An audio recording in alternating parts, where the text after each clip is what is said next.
You all set? Yep. Okay, I'd like to call this meeting to order.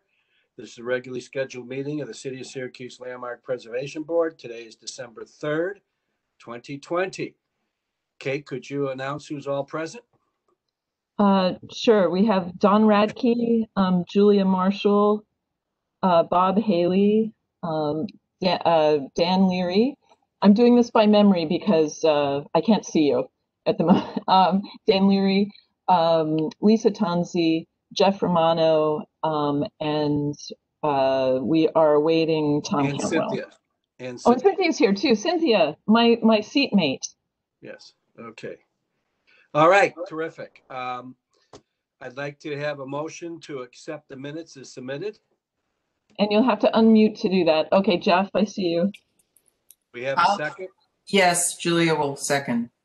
Okay, great. Any changes, modifications? Jeff, go ahead. I was not present at last meeting. Excuse me. Oh. Okay. Okay. I was unable to sign in. That's right. Thank you.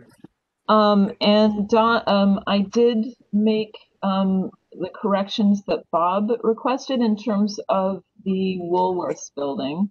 Correct. So I can. Great. Can you see this? Can you see the minutes? Yeah. Yes. Okay. If you could so send out if you could send out the corrected minutes, that'd be great. Yeah. Yeah, and just one other comment. Also, the extended comments regarding the temple project. I think both of those items, Kate, that I sent as I think to include both of those. Yeah, as far as the minutes, we can put those in the minutes. Yes, thank you. That's exactly my point. Thank you. Okay, we'll put those comments in the minutes only. Okay. All in favor of accepting the minutes? Aye. Aye. Opposed? Abstained? Motion carries. Thank you very much. Before we get into the business, just a couple of housekeeping things that I need to go over. I want to make sure that everybody continues, and if you have had difficulties, we need to step it up. Make sure that everybody is prepared for our meetings. Make sure that you go through the material, make site visits on your own if necessary, but it's extremely important that we know what we're talking about and not waste people's times by asking questions that are in the material that has been submitted. So that's just an admonition to all of us to continue to do our job as professionals. The second thing I want to mention is that until further notice, no board member is to be emailing other board members, especially replying all. We're having some issues outside of the LPB that I'm aware of. I've spoken to several legal counsel. I've asked Kate to take a look or to ask corporate counsel, but in the virtual world with emails going back and forth to all, they can be interpreted as meetings and they've not been publicized, and therefore we might potentially back ourselves into a violation of the Open Sunshine Law. So until further notice, if anybody has any comments about projects, any discussions, those emails are to go to Kate or myself only.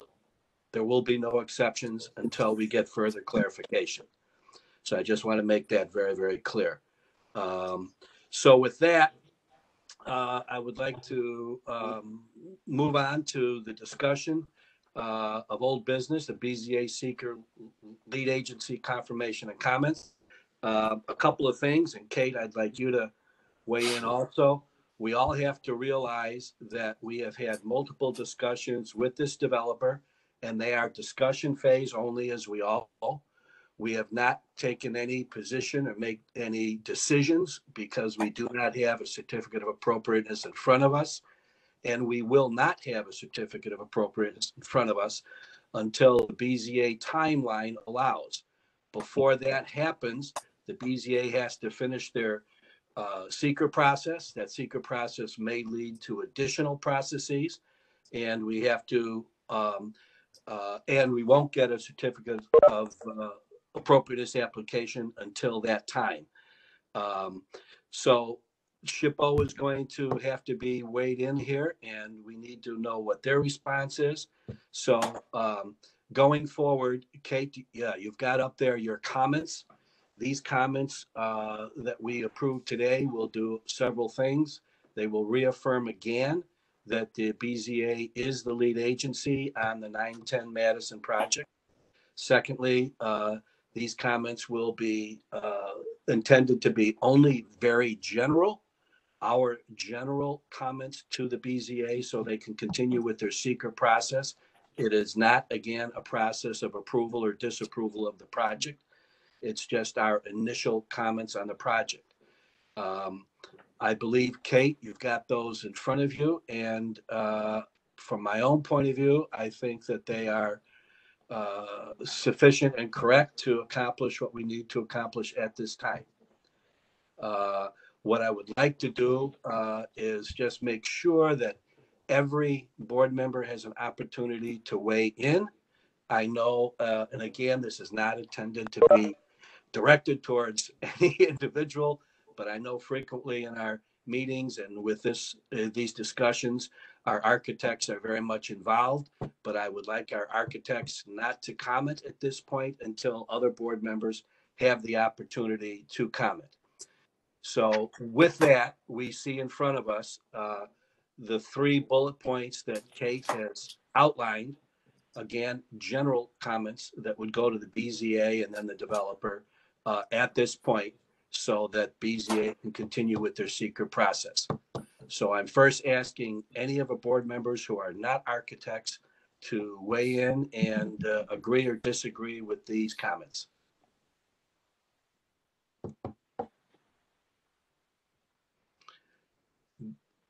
By the silence, I would say that I agree with the comments.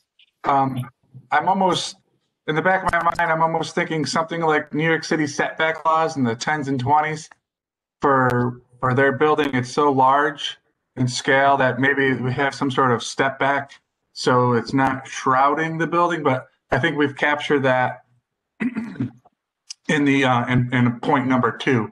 But I fully agree with what is being shown on the screen at this time. Okay, Cynthia. Oh, you need to unmute. Yes, I think those comments encapsulate what our concerns are. Okay, very good. Lisa. Yep. Oh. Good. We're good. Okay, great. Okay, Julia, Bob, Dan, do you have any comments? Okay. I satisfy it. It satisfies me. Okay. Dan, what are you showing us? You have to unmute. You have to unmute.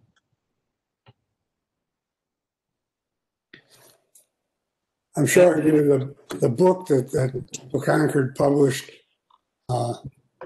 memorializing the Jewish influence in this neighborhood.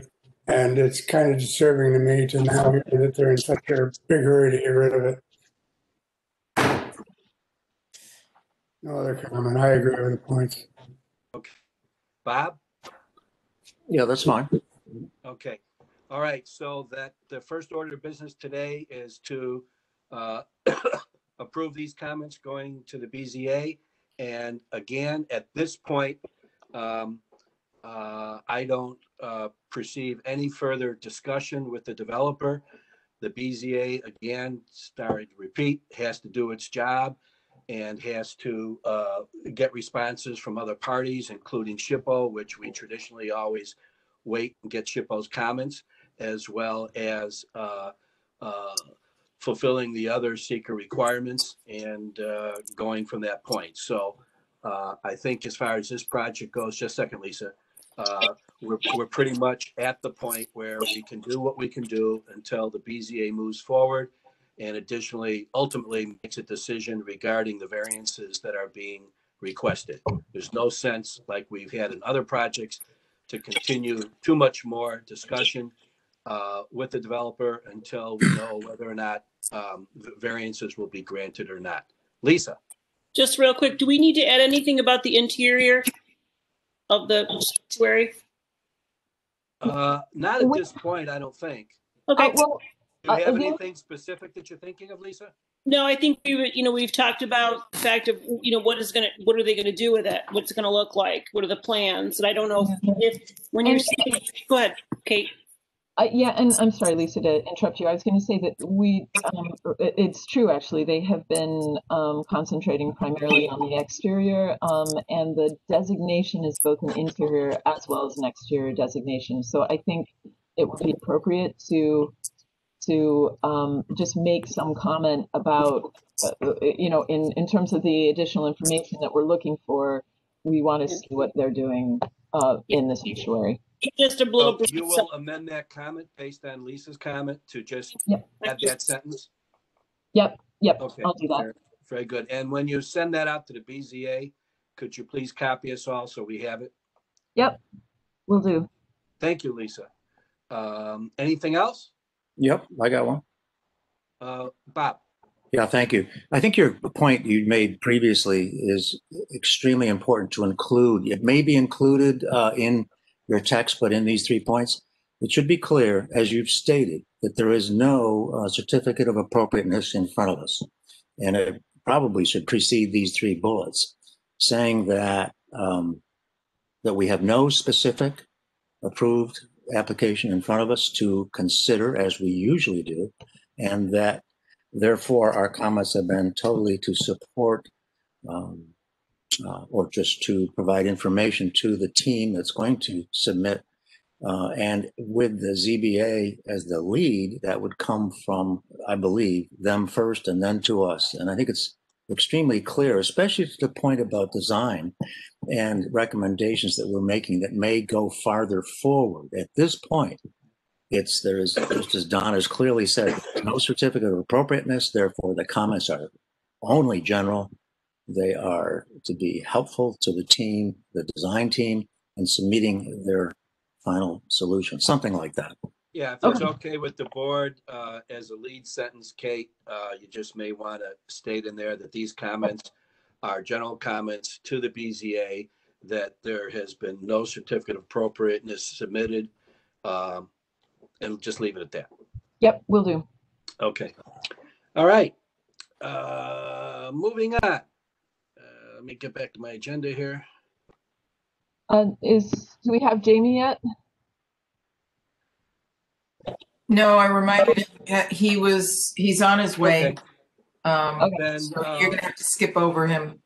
Okay, Then let's go on to special permit SP 09-02M2, 212-214 Walton.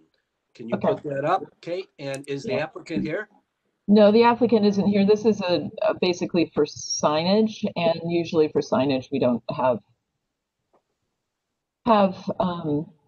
the applicant, depending on what the signage is. But here, I'll explain it though. That these. Before you go there, Kate, I just want to make an announcement to the board on this particular application. I'm going to abstain. I have had some business dealings with this applicant, so I'm not going to be making any comments. Okay. So this is the new Pita Dream restaurant on Walton Street. I believe what we're looking at is as installed signage, which they need permission for. As you can see, this is probably the best. I think this is the best image here. They have their name and logo on the awning, and then they also have these stickers on the windows. Oh, here we go. That's also shows you what they've got. And so the special permit allows, by right, they're allowed a ground sign, and I believe it's a wall sign. So really, I think what the board's comments need to be: what is appropriate, what's not appropriate. Is this too much? Is this fine? Are there any modifications that you would make to this that we could recommend back to zoning?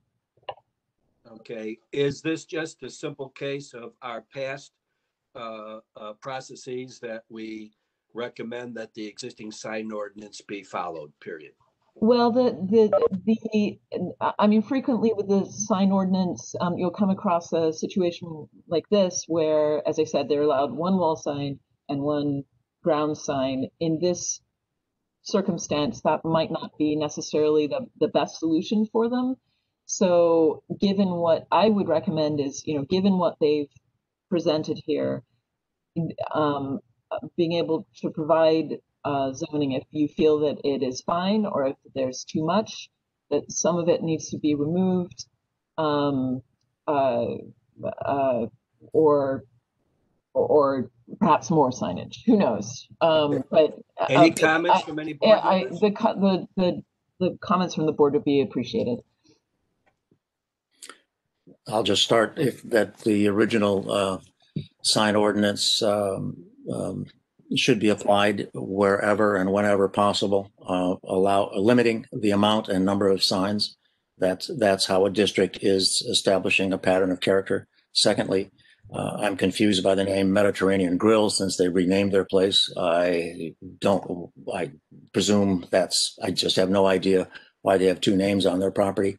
Third, awnings are technically, or I should say awnings, given previous approval, in my view, should not be given further approval. They should be designed to a standard, which would mean either a flag sign or a perpendicular sign over the entry. Thirdly, the graphics that you see on all 3 or 4 windows are all different. It produces visual chaos. And generally, this is not a designed approach. It's a kind of a chaotic, quick food kind of look to the whole facility, which deteriorates itself and the neighborhood. Kate, can you speak to the awning? Yeah, the awning actually was there already, so it's not a new awning, and I'm not, which doesn't take away from your comment, Bob, but just to let you know, and also to be clear that Mediterranean Grill and Cuisine is the description of what they're serving. That's the type of food. So so their name is Pita Dream, and then Mediterranean Grill and Cuisine is what they're serving. I guess my point is, in order to improve the quality of the individual property as well as the district, standards need to be maintained and variances should be ended. So Bob, are you saying there's too much? Previous variances should be ended. Yes, too much. Too much, okay. Any other comments by any board members? I agree with Bob. It's way overdone. Whatever the rules are, this is just not what we're looking to accomplish.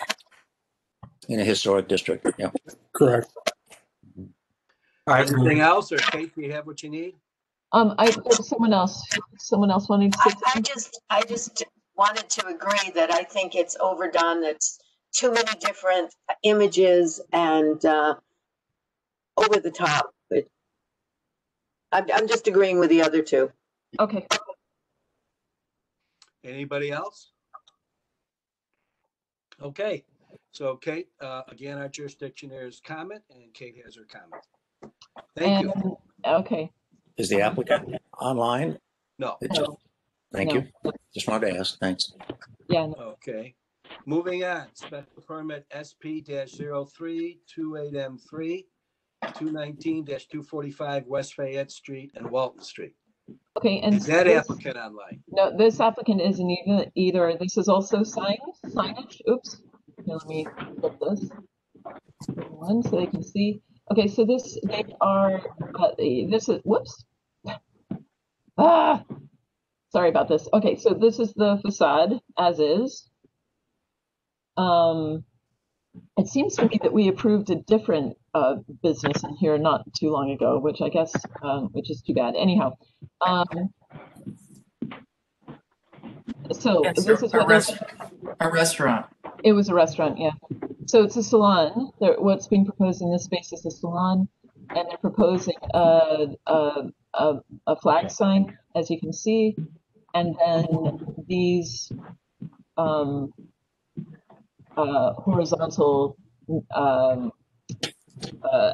applied stickers to the windows. And we don't actually know what the content is, and that we usually don't I mean, it would be helpful to know what the colors were and so forth, but usually content is not something that we're worried about. I'm interested to know, again, is this an issue of too much?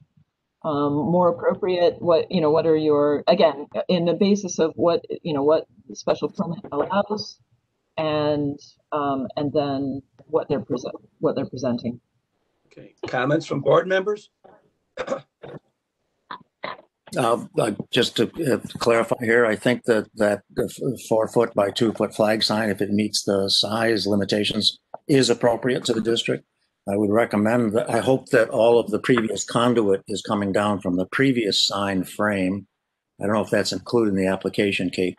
There's the big rectangular frame, which I think was covered with a translucent material for a previous sign, and the conduit and power that you see above and around the storefront. It would be good to clarify if that's being removed from the previous signage.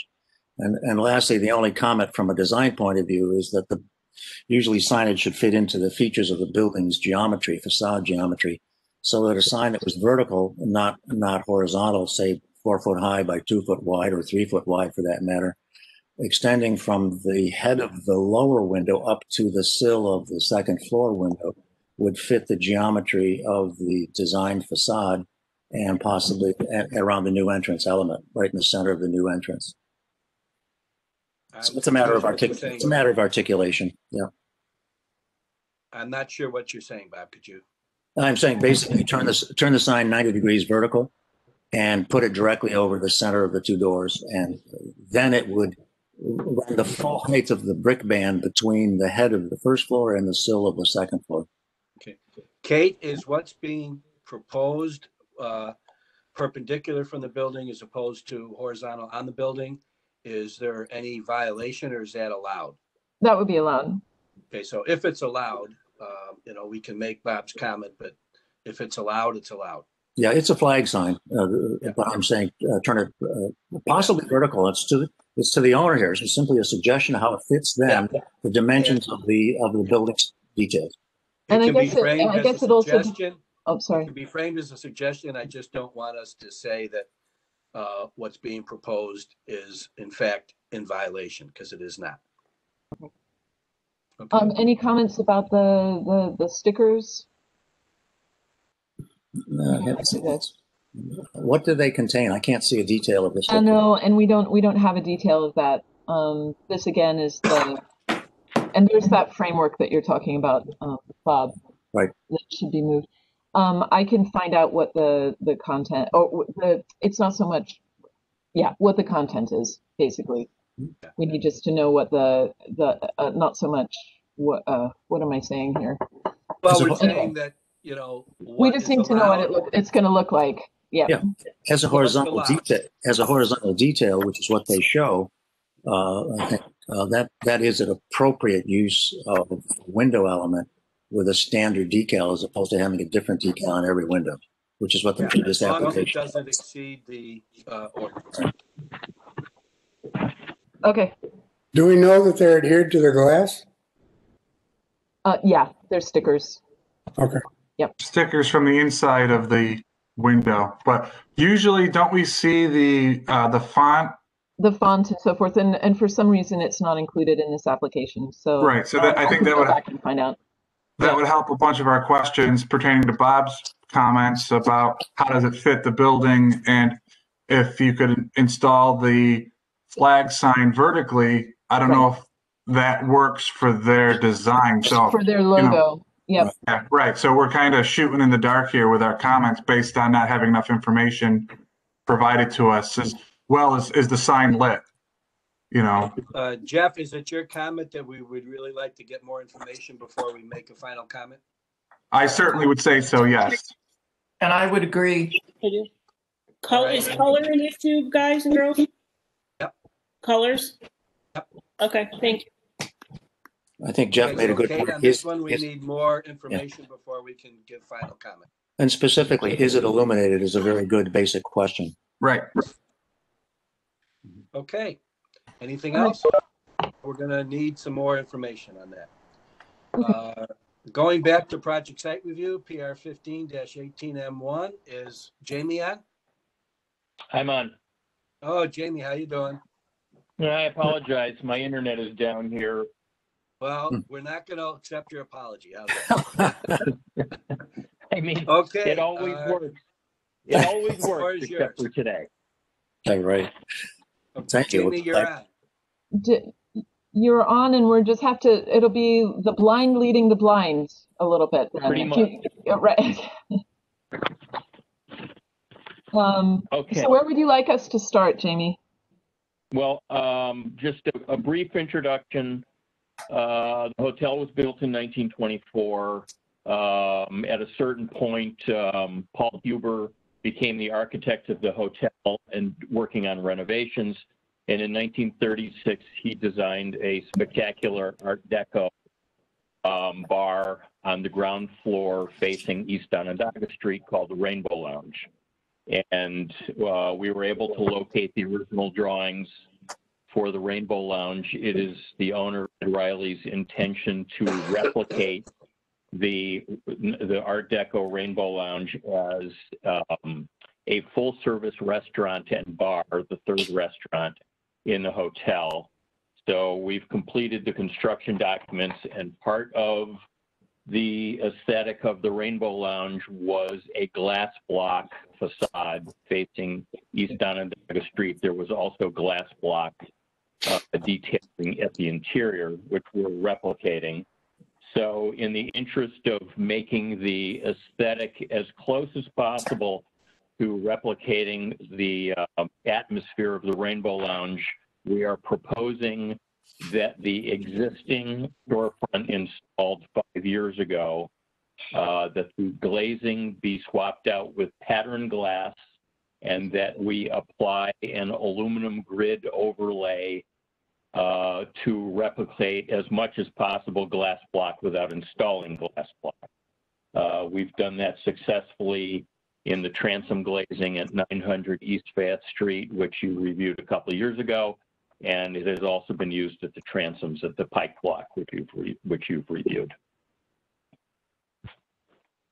And we're looking right now at an image that you sent of that sort of the patterned glass. And I can switch over now to the drawing to A2.1. Right. Yeah. All right. Right. So you can. So if you're looking at A2.1, you can see the storefront pattern that was installed 5 years ago. So we are proposing to swap out the clear glass with a patterned glass. And in 1947, Paul Huber renovated the Rainbow Lounge and added a stainless steel glazed calamine door, which you will see proposed on the right side of that elevation. Jamie, that was 10. That was 10 years later, Jamie. You said, is that right? Yeah, 1947. Yeah. Right. Right. So everything we're proposing to do has an historical reference to the Rainbow Lounge in the mid-century. Yeah. Just as a aside, is it going to be called the Rainbow Lounge? Yes, it is. Okay.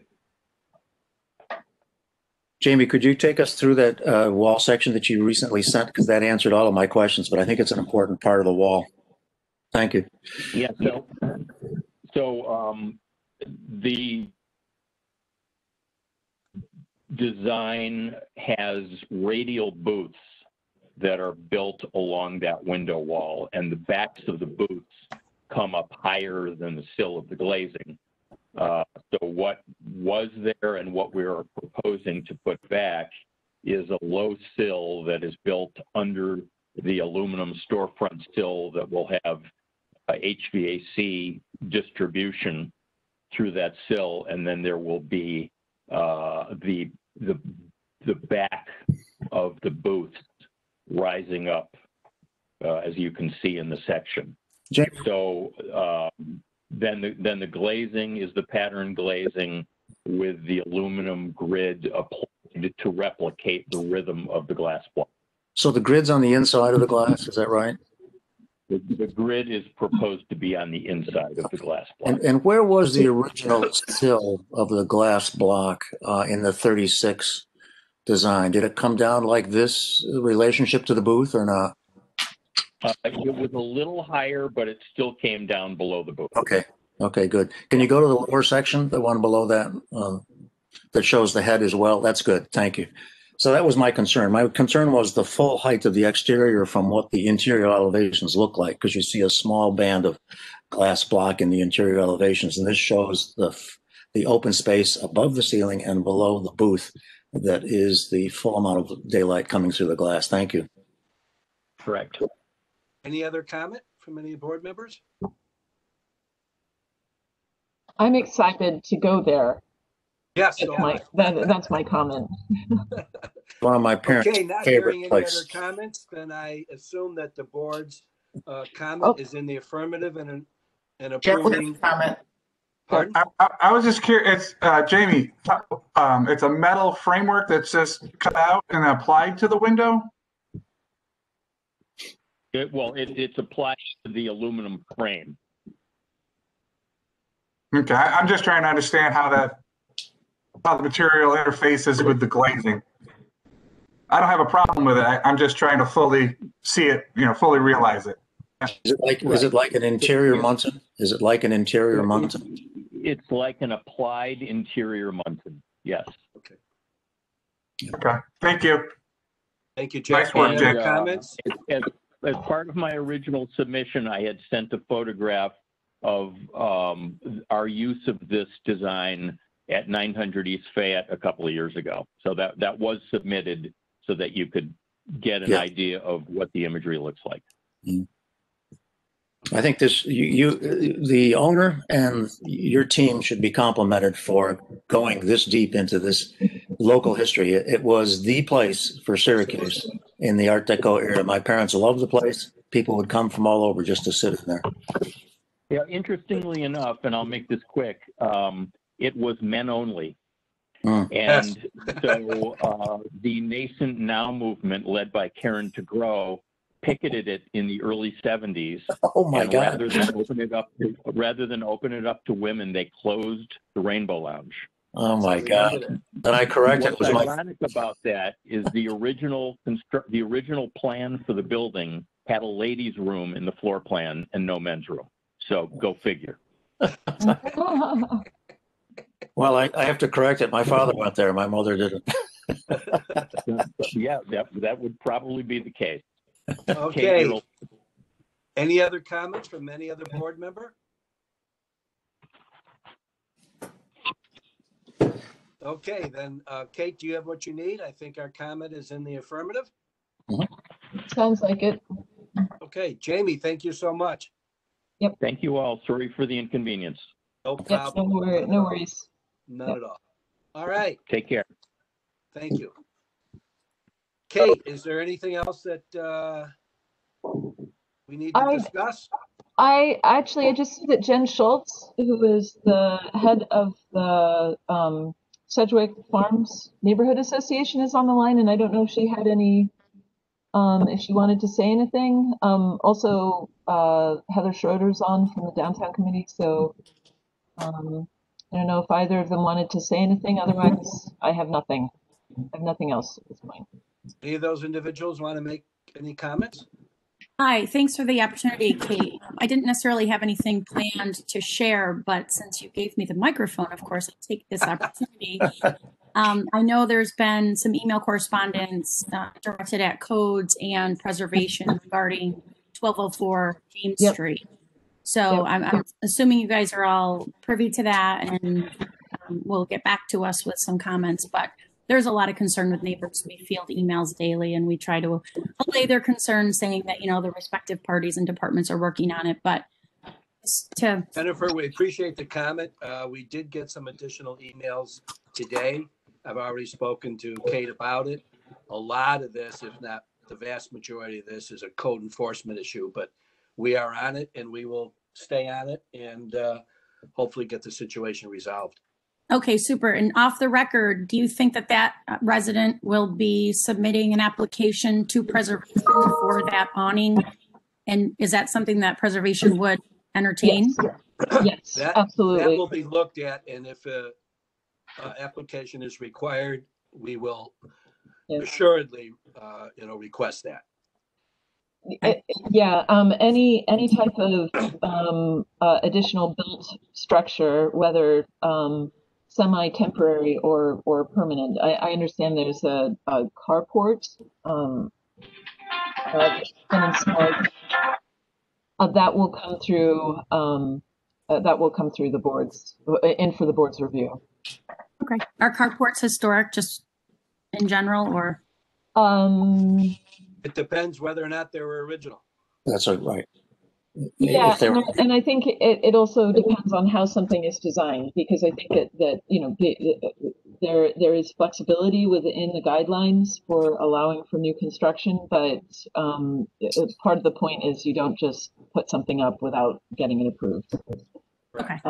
You need to make sure that you're meeting the guidelines, and that will be the issue. Okay. So carports need to be installed with historic code, obviously. Yeah. And they wouldn't be completely not allowed, but they have to be. We will certainly check into it, Jennifer, and hopefully Okay. we can get it resolved. Thank you so much. Look forward to your work with you. Thank you. Enjoy. Heather, do you have anything to say? Yes, good morning. Thank you for the opportunity. Since everything on the new business agenda was downtown today, I wanted to be sure to be present. And your discussion about signage is particularly relevant, I think, to the rezone discussion. I am not familiar with a current design standard for signage anywhere in the city of Syracuse or in downtown. Am I correct that there's not currently a design standard? Oh, there are design standards. The problem is that it depends on if you have a special permit or not. Special permit regulations are different than sort of the other general sign ordinance regulations, and so I'm hoping that the new sign regulations, when they come out with rezone, will be a little clearer, because it's confusing. That's refreshing to hear. You know, we certainly as an organization favor simple, aesthetically pleasing signage. I think the examples shown today reflect the lack of clarity that some business owners have going into the process about what is allowed and expected. We've produced a storefront tips guide that's publicly available to help provide some guidance. But as much as the city can be prescriptive in what's allowed, I think that'll help us avoid sign revisions in the future. I would just add to that there are different signage guidelines that are packages that have been designed over the years for different districts or projects. I'm thinking of the not the Mission Landing, but the Franklin Square district had signage as part of their streetscape patterns, I believe. And I'm going from memory here, which is not specifically accurate.